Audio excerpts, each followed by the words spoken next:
And we're back with another episode of Let's Play Shining Force. I'm your host, the RPG Guy. And yeah, about an hour and a half later, we are gods. Okay, jokes aside. Yeah, we are pretty beastly here, as we're just rolling up, murdering things left and right. It didn't take that long. Again, like I said, about an hour and a half, hour, 20 minutes, give or take. And we have nothing to fear but fear itself. And like I said, this is where, like, sometimes when I'm just doing, like, casual playthroughs, you can, now again, you might say, oh, well, you're invincible. No, the game's difficulty will catch up with us very quickly. Some of you saw Domingo and were like, what the hell? Yeah, he evenly levels up because he AoE weakens everything for my characters to pick off, so he's been gaining experience pretty steadily. But yeah, we're for the most part ready to move on. And the next, I would argue 4 to 5, even arguably 6 battles, and even, I would even say till we get to the next grinding area, are going to be pretty lightweight. And then the game difficulty will then pick up again, and we'll have to deal with that as it occurs. But yeah, we're practically walking deities. No, I'm just teasing. We're not. Our front line, though, can hold their own rather well. As you can see, May is pulling away from the pack a little bit more than normally in my playthroughs. And whatnot. So,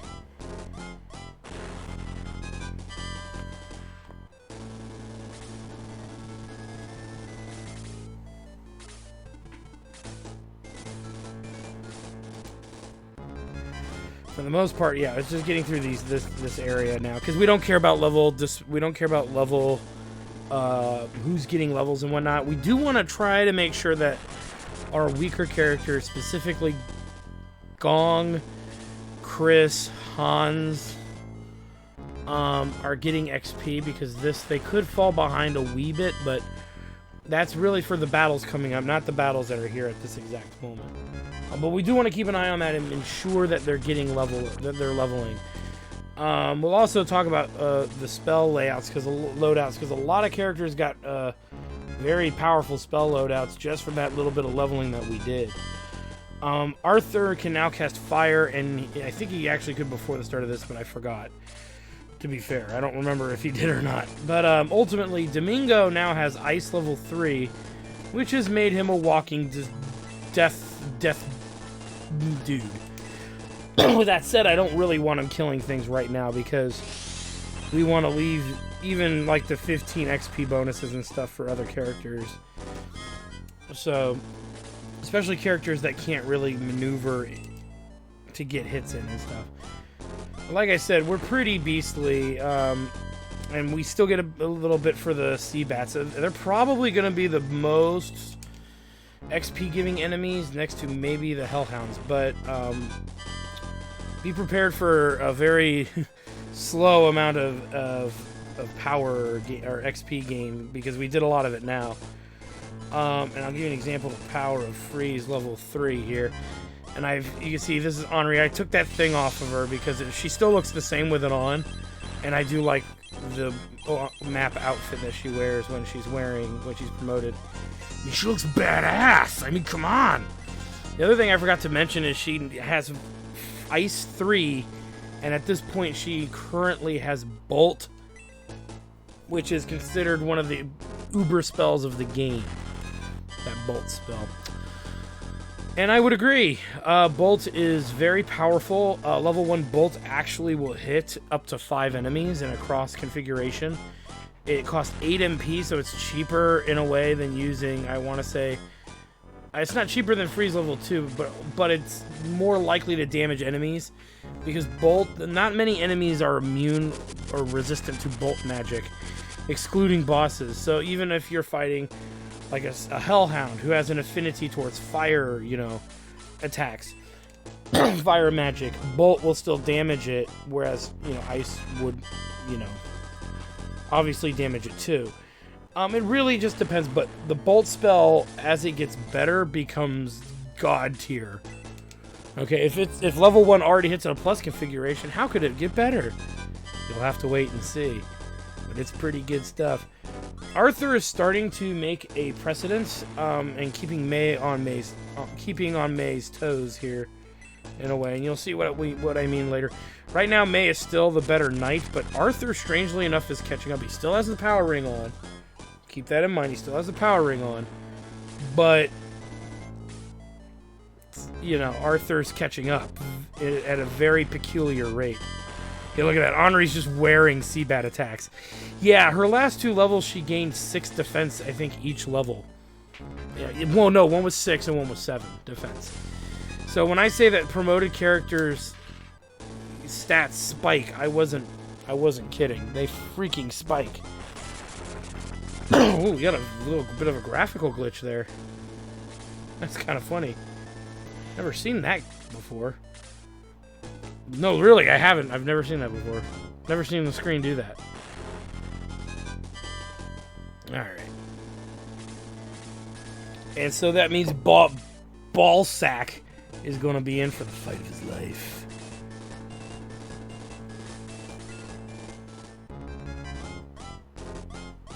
Yeah, Max is no longer the cruiserweight that we had earlier. So the steel sword helps, to be fair. And for those of you who, well, see, I don't want to waste the easy kill here. And we'll do it. For those of you who want to see Bolt in all of its glory, get some. Yeah, it's quite nice. It's nice to have that versatility. And I'm going to rub a hint of salt in that wound for people who are mad about me taking out Tao. Tao never learns another offensive magic spell other than Blaze or Fire. So,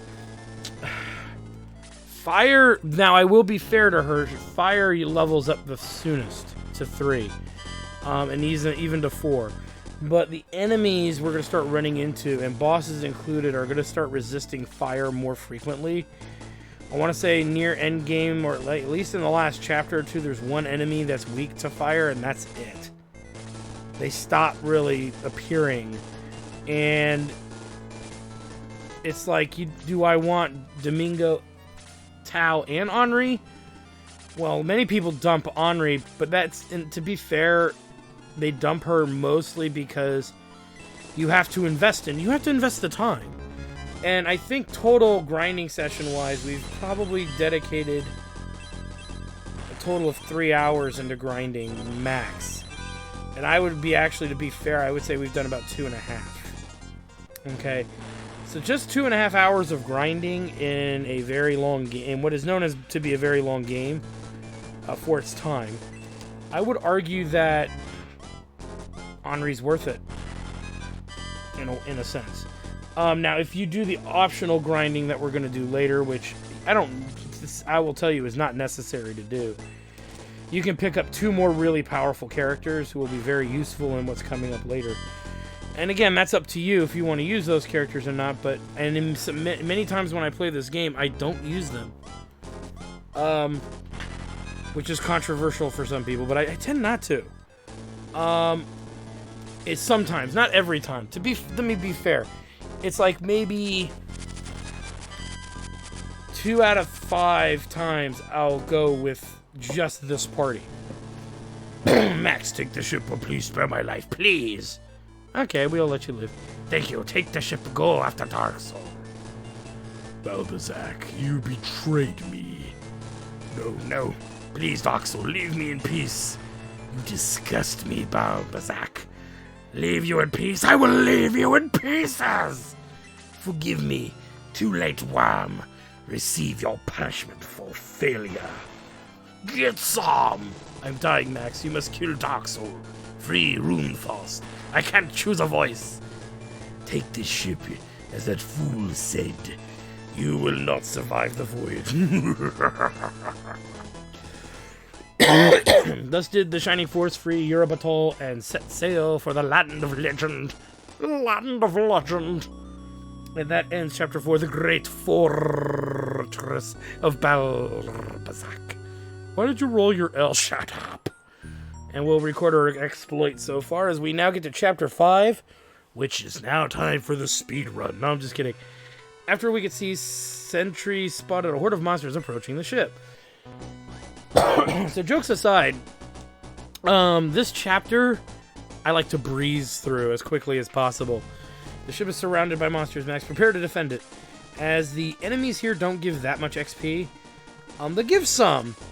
But if we're going to do the next little grind session in the next chapter, getting through this chapter is at flanking speeds is what I like to try to do.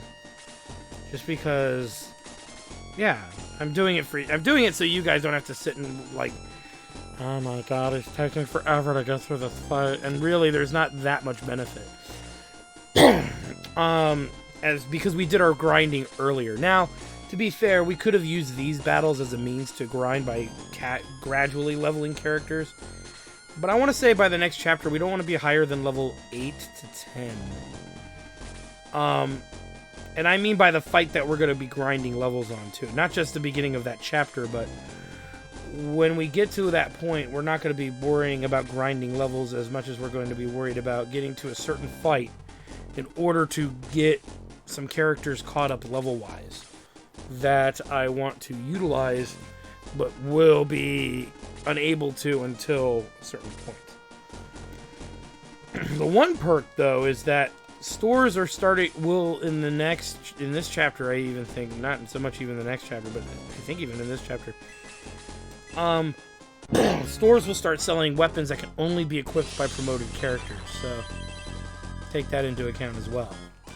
So having characters promoted by the end of the Balbazak fight is a pretty good deal, because then you're guaranteed not to really fall behind and feel like, oh man, I can't equip these awesome weapons.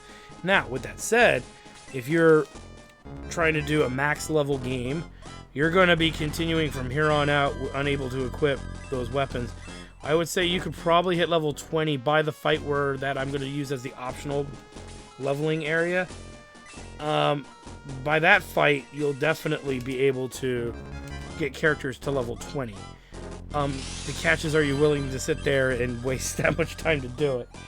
And again, that's up to you. In a casual playthrough, I do not recommend grinding to 20 for any reason. Grinding to 15 is like, just a really good tactic. Okay, it's not even necessary. Grinding to 12 or 13 is actually just as well good enough. But again, it really does help to have your characters get this much of an edge for the next few battles.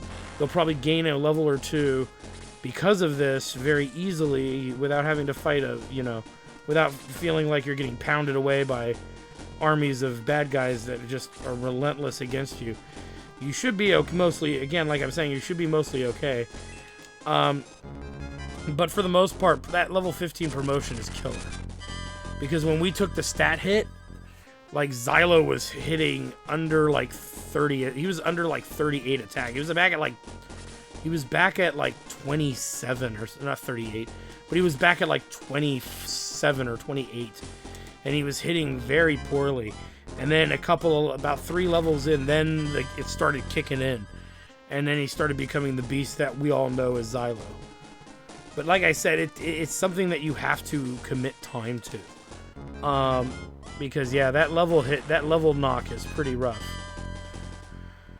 So, because, yeah, and I don't think any of the Shining, again, I could be wrong on this, just because I don't have every Shining game committed to memory, but I do believe that all the Shining games after Shining Force 1 do not do the promotion bonk, where you promote a character and then they lose stats.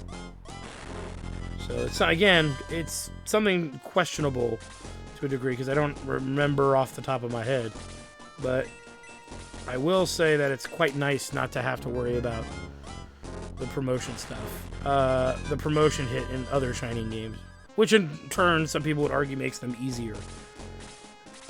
I know that people like Shining. There's a good grouping of people who like Shining Force 1 over 2. As well as there's a large community that likes Shining Force 2 over Shining Force 1.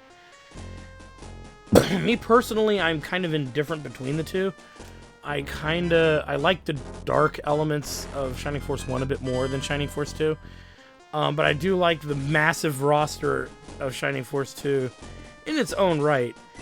I like the music. I like the you know, it's significantly, it looks like a massive upgrade from the original Shining Force visually. It's a little bit more challenging tactically than Shining Force 1, and I know that comes with some controversy, but I do believe Shining Force 1 the AI is not as good. Obviously, the boss AI suffers a lot. But yeah, so there's a couple different ways you can interpret it and look at it. But yeah, I mean, I enjoy one story. It's a lot darker. People get axed off hardcore in this game. And I get the feeling too that there's more of the cast members are personally involved. In Shining Force 2, there's a lot of characters who are just there. It feels like there are a lot of characters who are just there for the sake of being there, and that kind of takes you out of the game a little bit. This game has that too. Every Shining game has that, where it's like, hey, look at this character who came out of nowhere. But I will say that not every Shining, but Shining Force 1 seems to do it. Maybe, you know what, I would argue the Gaiden games do it the least. Shining Force Gaidens 1, 2, and 3. And I know, Shining Final Conflict isn't a Gaiden technically, but it's a Gaiden as it came out on Game Gear, so it's small. And I will be doing a Let's Play of that, because there's, number one, I hear there's not a lot of them. I've had some people tell me that there's not a lot of Let's Plays of it out there in English, which I do have an English translation of that game. And some people have asked if I will be doing Shining Force 3.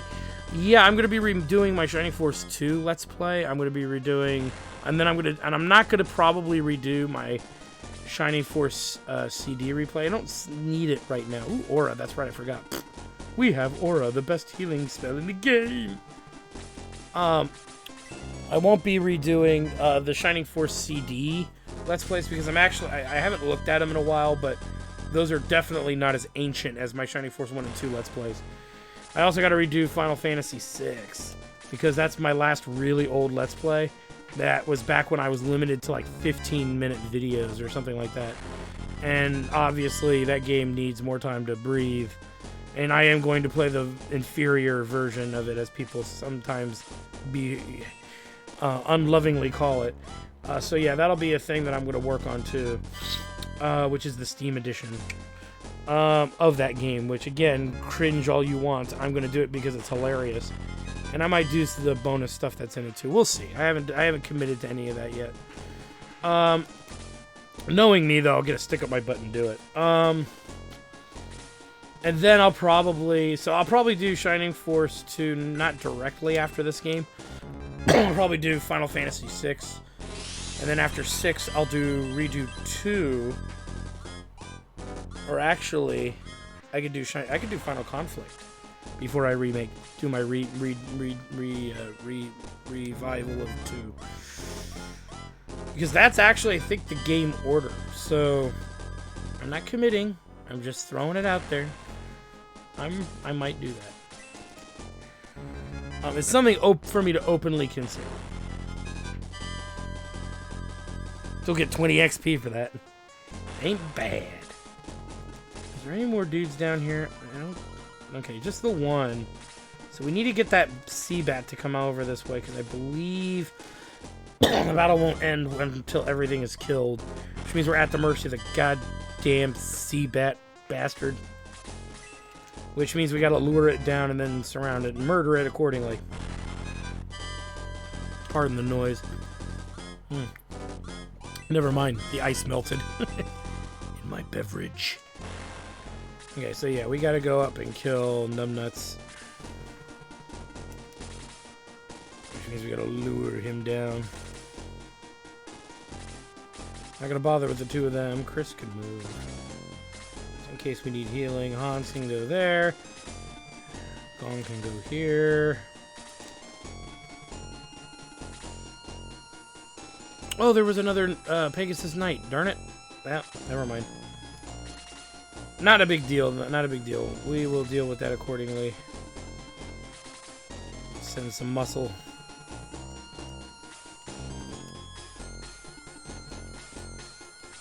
I'm thinking of Shining Force CD, damn it.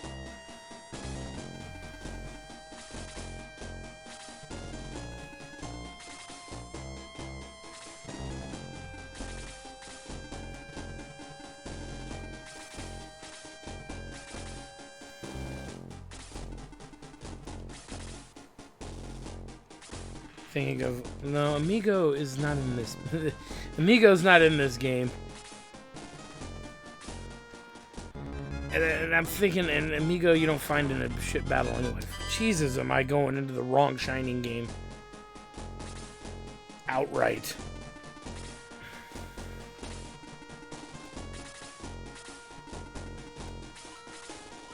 Get some.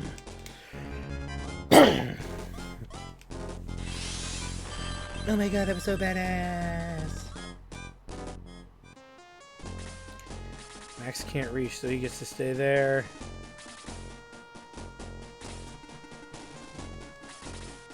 Technically, the only one that could reach this turn, and that's with using an item in battle, which I'm not going to do, is Luke.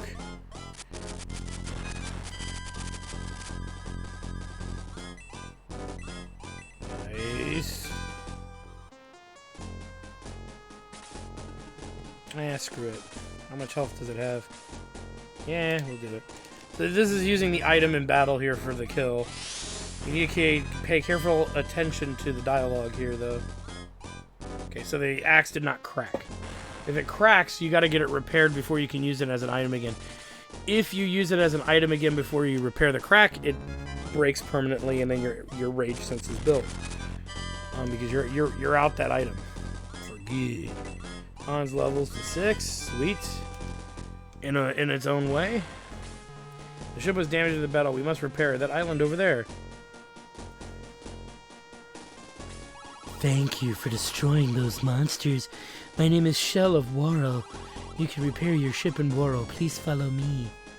Oh, I've heard of Worrell. We should be able to get the ship fixed there. I never found mermaids to be attractive, like some people I've heard said. And there's a good reason why. Because, you know, chafing is a thing. And she's got scales. I'm an ass man. I like a lady with a butt. And speaking of butts, we get the mobility ring, which is one of the important rings that we need for Gunts. So that speed ring can at this point go on anybody. That mobility ring is primo material for Gunts. Gunts' movement is 4. Now Gunts will move like pretty much anyone else for that matter. He's gonna get +2 move. So that's the big selling point for that. Now we can pass the speed ring to whoever we want. We'll give it to Gort since Luke's got the better axe right now. So that'll change in a little bit anyway. Let's come over here. We got a Shower of Cure. You could put that on almost anybody, and it's kind of meh. And people are like, you're just calling it meh, and I don't mean that in a bad way. It's definitely one of the best healing items in the game. It's Aura level 4, and what it is that when you use it, it heals every character to full health, no matter where they are standing on the map. If you can get Aura level 4, you get the same effect, and it ain't that pricey. Now that's not a reason to make fun of Shower of Cure, but it's usually a good idea to give it to either a healer or Max himself to burn in case you're getting surrounded by... Oh, jeez, medical herb. We'll give it to Gong. So in case, you know, you're being beat down to the point where Max has to do it, at least you're not, you know... I don't use them very often, except maybe a wee bit in the final battles of the game, but there's one battle that warrants its use for sure. But that's, again, more towards the end of the game. Your Majesty, your item shop blows. I mean, not your weapon shop, if my memory serves me right. Steel sword we got. Now, here's the thing. If we invest in steel lances, we're going to get a better a weapon soon. So we're going to hold off on the steel lance battle axe. Now, it's only, I think, an improvement for Gort. So we won't need to buy another, but we'll double check. Really not much unless you really want to buy those, you know, those lances. But I stand by what I said. They're not that useful. I don't believe it's stronger than the heat axe. Yeah, it's not. But this will definitely make Gort more viable going forward.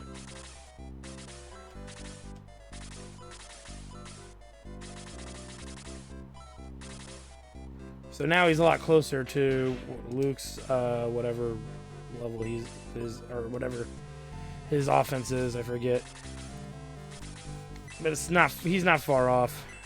And you know what? I didn't think so. Pretty sure we've gotten everything there is to get. So yeah, that puts Gord at 38. And Luke at 41. So he's only 3 ahead with the heat axe anyway. So not a big deal. And I think we're good on everything else. Now here's the thing: is you'll still notice I'm holding a bunch of consumable stat bonus items, but I'm going to wait. We're still going to wait on that. We're going to wait until we have pretty much the entire party we want, barring one character. Literally, there's only one other character that's debatably worth putting in your party after we get the 2 that I want to get in the next chapter. Beyond that, it's really on you about how you feel about that. Hello, Max. Remember me, Boken. The water's great as long as you don't get eaten. You know, there's an enormous building under the island. It's amazing. Alright, let's get on this motherfucking boat. There's the priest. There's that. I don't believe there's any other chests in the town. And not really anything important. If I'm missing something, I'm missing something, but it's not relevant to beating the game. I'm pretty sure there are no other real chests. Hi, I'm Shelra, Shell's mom. Are you planning to go past the buoys? The current could dash your boat against the rocks. Do you still want to go? Yes. Okay, but be careful. Whee! Nothing in that chest down there.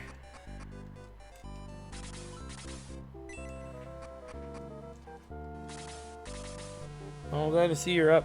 You were thrown from your ship. I rescued you. Strange doings. The water in the ring reef vanished. A strange creature appeared. It might have something to do with the legend of the shining path that leads to Matafa. The legend says Matafa is a land of the ancients. You don't say.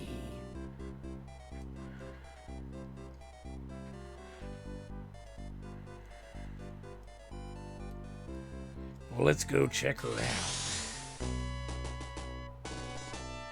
Hey, Mr. Skellington, come play.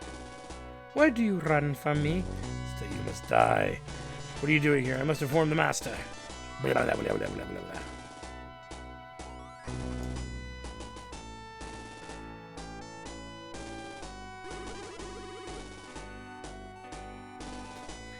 I invoke the path before me. What? Shining force, I was so close, so close. I shall destroy you all. Another battle, again, that we should be making the most diligent effort to power through. Again, if you feel like your characters are under-leveled, this is definitely a battle you can level them up in. The skeletons here are weird because you would think there'd be stronger ones. And for some reason, I believe they still give good XP. Yeah, they do. So it's kind of weird that, you know, it's just a skeleton. But for some reason, they brought them back. I think they have different stats, too.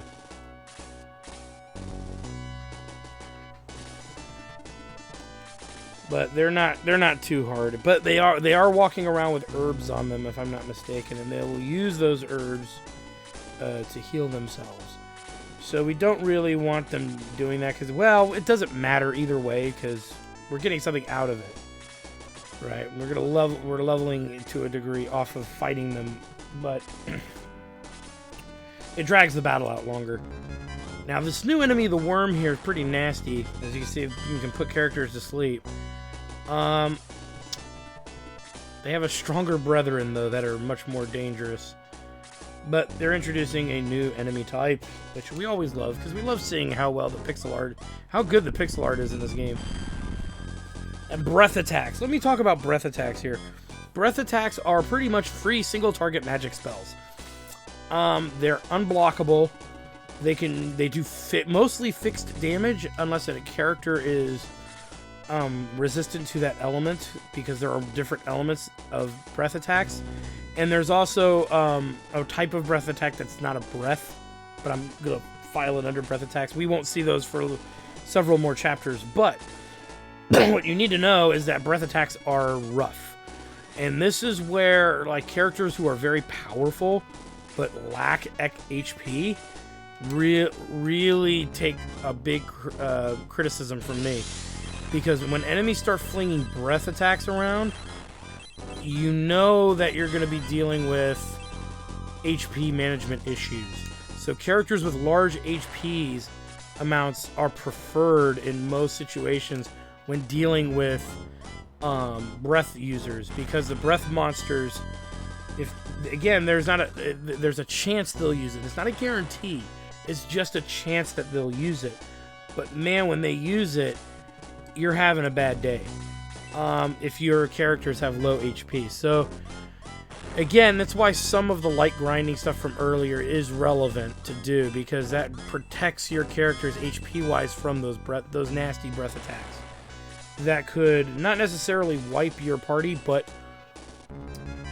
in battles where half of the enemies may have breath attacks, and then there's one battle where 90% of them have a breath attack, let me be fair, it's 99% of them have a breath attack, and one of them uses nothing but that breath attack, and we'll talk about that battle when we get there.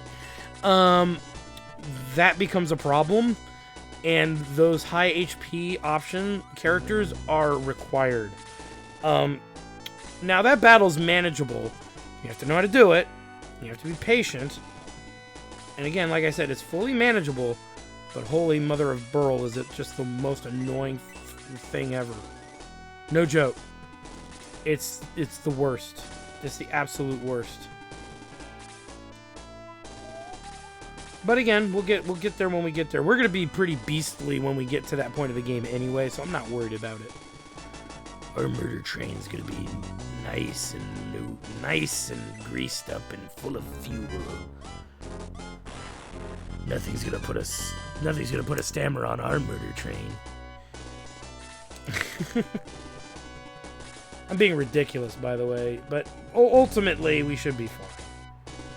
Because of the grinding sessions that we've done, and like I said, technically if you go with this party to endgame, you'll be more than ready. Look at it, Seabat did 1 damage to Chris. I'm not worried, other than the fact she has low HP. And breath enemies are en route. But I'm ultimately not worried.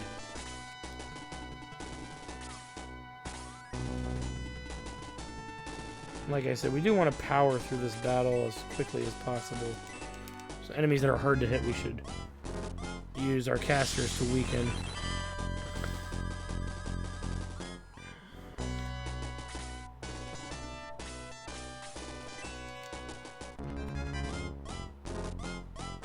Nice.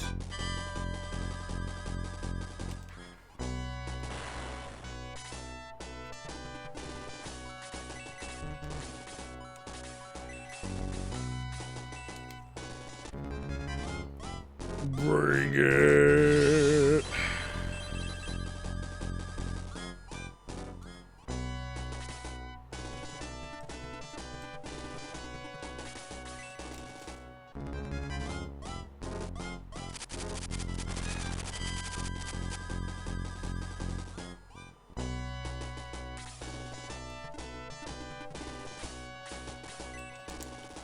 Somebody got hit with a breath attack, but for the life of me, I can't remember who it was. Once I healed that person, and I'm just zoning out. Because, yeah, I kind of, to be fair, guys, I do zone out at this point of the game. Because for me, these battles are so... Oh, yeah, it was cunts. These battles are so irrelevant to us, other than we just got to get through them. If we're optimizing our party further. Which is really what I care about then. And that's really also when the story starts to really pick up. As far as I'm concerned. We've been mostly just trying to get from A to B. With only mild story elements, but that's going to change soon. Some of you might be asking, why do I keep Hans around? Because, like, Ken might have been a better option. I keep Hans around because he's got that range. He's got that really long range that Ken will never have. And again, there's going to be some characters we've yet to grab. Some of you who might be veterans of this series or even just knowing me, you guys probably know who might be the candidate to replace him. He's a candidate. He's not a guaranteed replacement, but he's a candidate, and he usually, in most cases, he is the replacement. So, in a casual playthrough. But I'm going to talk about something funny with him later once we get to that juncture.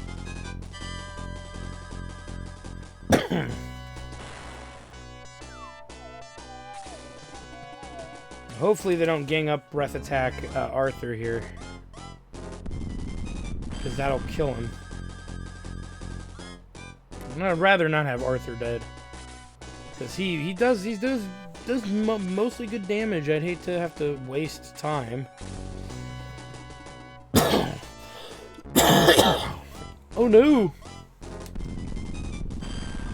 That's what happens when you eat a box full of hot tamales and belch. That's really not what happens. They're not that hot. They're not that spicy. It's just cinnamon. Cinnamon candy. Giggity, giggity, giggity, goo. Xylo's sitting there. You hit me with your purse.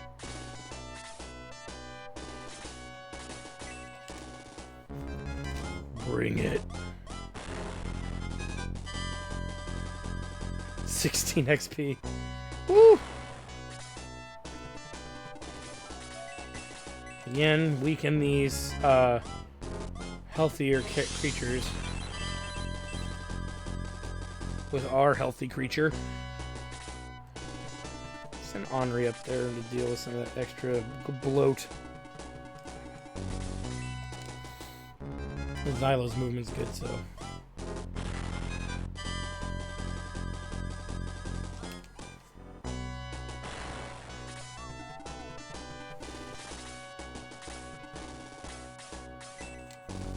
Hopefully Gunce hits him so we don't have to dick around with him too long. Gunce, you had one job, sir. You had one job.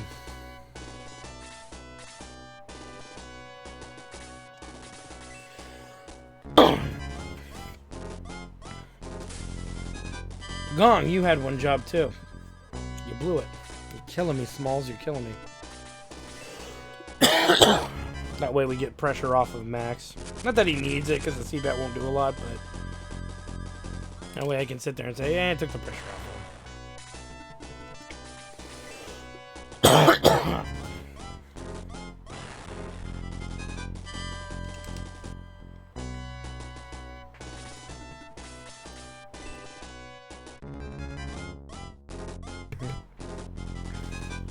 Boom! Shakalaka!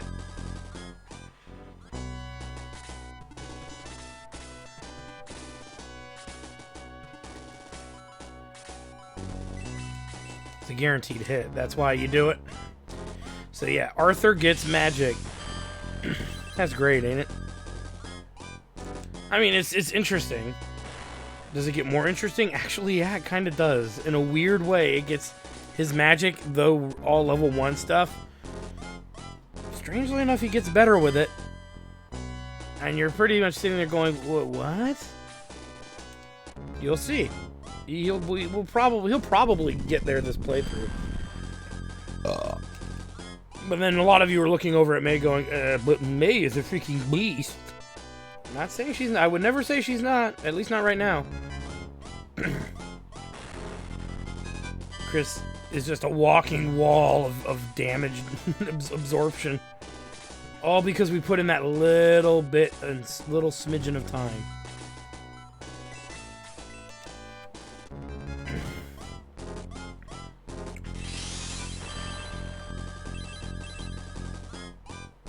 That's nice. Level 7 for Henri.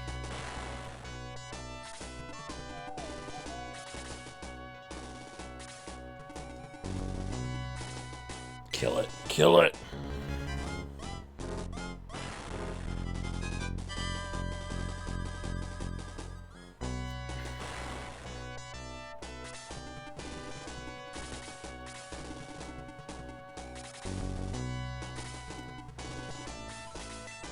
To help with their XP growth, let's make sure we heal.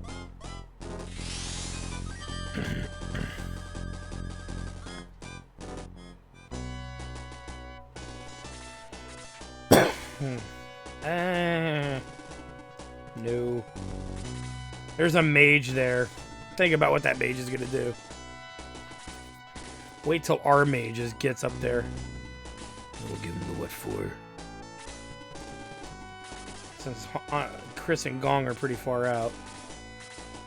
Not that I care, I just don't want to waste time having to resurrect their asses. When we got casters en route, there's no heat. They're not going to heal, so... Indeed.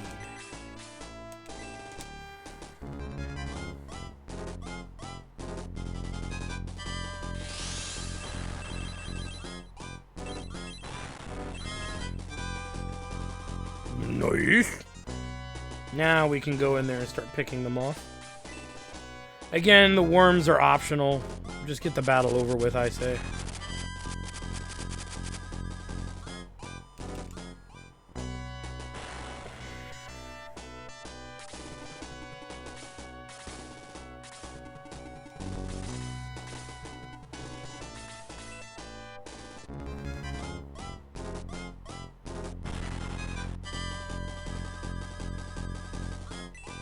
Luke levels to 6.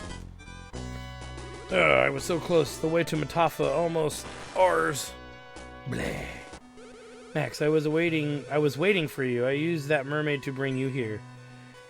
It is the voice of the spirit from the pool of the ancients. A shining path lies behind this door. It leads to the land of the ancients. The key to the accursed door is there. I shall open the way to the shining path now. Denied. No, that though it takes all of my remaining strength, you shall not use the path. Well, darn it. The voice of the spirit is heard again. Alas, the path is blocked. Listen, 2 things are needed to break free Dark Dragon. Dark Soul must get the key to the door as well as the manual of the seal. The manual is in Dragonia. You must stop Dark Soul. The seal must be broken. Go to Prompt. There you should find another shining path. Max, quick. This place is collapsing. Blah, blah, blah.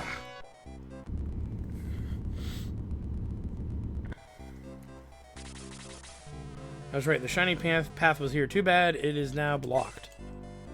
Alright, but we can get on this motherfucking boat. It's me, Shell. You've been with the friar at Ring Reef. Did he tell you this his secret? Yes, it's amazing. You're both from Guardiana. He didn't actually tell us that. Or did he? I don't remember, and I don't care. Are you leaving now? Please visit again after your quest is over. I'll show you around. It's a shame you don't actually get to recruit her, because they gave her like an avatar face. But then again, they do it for a lot of characters that don't join your force. But for some reason, wouldn't it be the strangest thing to have like a land-bound mermaid like swimming around with you? So, with that said, I don't believe anybody died, but we're going to check to make sure. We're going to save. And this is a good place for us to stop right now. So I want to thank you guys for stopping by, and when we come back, we're going to finish this chapter up with another power rush battle that I like to, rush through. And we'll be getting into the next chapter. We're probably going to do the next battle there, and again, power our way through that. But the battle after that is going to be the more interesting battle, as things are going to go down. So anyway, I want to thank you guys for stopping by. Like, comment, subscribe, all the good stuff. Check out my Twitch channel at twitch.tv/JackTarStudios for more live gaming action.